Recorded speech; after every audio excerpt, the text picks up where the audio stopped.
क्या आपने कभी उस घर के बारे में सुना है जो गांव के किनारे खड़ा है?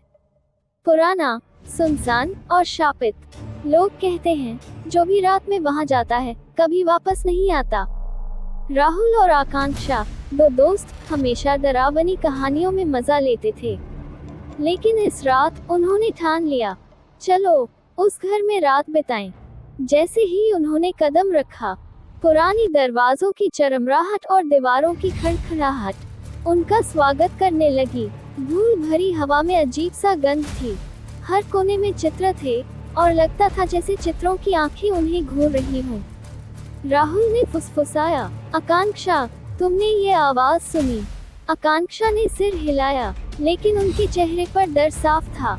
वे धीरे धीरे घर के अंदर बढ़े, तभी पीछे से ठंडी हवा चली और दरवाजा अपने आप बंद हो गया। हर कदम के साथ अजीब आवाजें तेज हो रही थीं, कहीं पैरों की खड़खड़ाहट, कहीं फुसफुसाहटें और कभी-कभी एक धीमी हंसी जो सीधे उनके कानों में घुस रही थी। राहुल ने टॉर्च जलाई और देखा दीवारों पर धब्बे, जैसे किसी ने खून के निशान बनाए हों। आकांक्षा ने चीखते हुए कहा, राहुल, पीछे देखो, लेकिन वहां कोई नहीं था। वे धीरे धीरे कमरे से कमरे में बढ़ते गए। फर्नीचर अपने आप हिल रहा था, खिड़कियों से ठंडी हवा चल रही थी।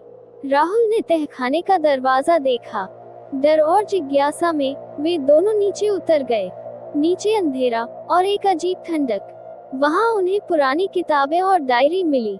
डायरी में लिखा था, जो भी इस घर में आएगा उसका अतीत खुद उसे भुगताएगा। अचानक एक दरवाजा खुद ब खुद बंद हो गया और कमरे के बीचों बीच एक अजीब अक्स प्रकट हुआ।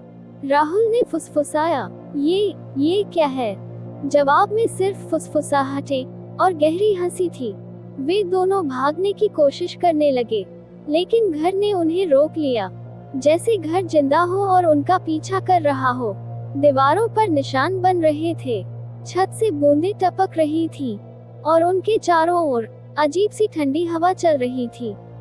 वे मुख्य हॉल में पहुंचे।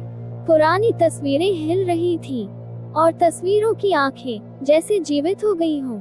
राहुल ने कहा, हमें यहाँ से निकलना होगा, लेकिन तहखाने का दरवाजा अब बंद हो चुका था। हवा में फुसफुसाहटें स्पष्ट शब्दों में बदल गईं। तुमने मेरी नींद हराई, अब तुम्हारी बारी है। दीवार पर ब्लड स्टेन मार्क्स चमकने लगे। डायरी उठाए, लेकिन शब्द अपने आप बदल रहे थे, जो भी इस घर में आएगा उसका अतीत खुद उसे भुगताएगा।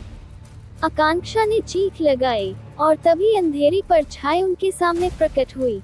हवा ठंडी, आवाजें तेज, डर असहनीय हो गया। अगली सुबह गांव वाले घर के बाहर आए, लेकिन घर खाली था। राहुल और आकांक्षा कहीं नहीं थे, सिर्फ दीवार पर लिखा था, अब तुम्हारी बारी है। और तब से कोई भी उस घर में रात नहीं बिताने की हिम्मत करता, क्योंकि वह घर अब सिर्फ एक घर नहीं है, वह जीवित है और आपके कदमों का इंतजार कर रहा है।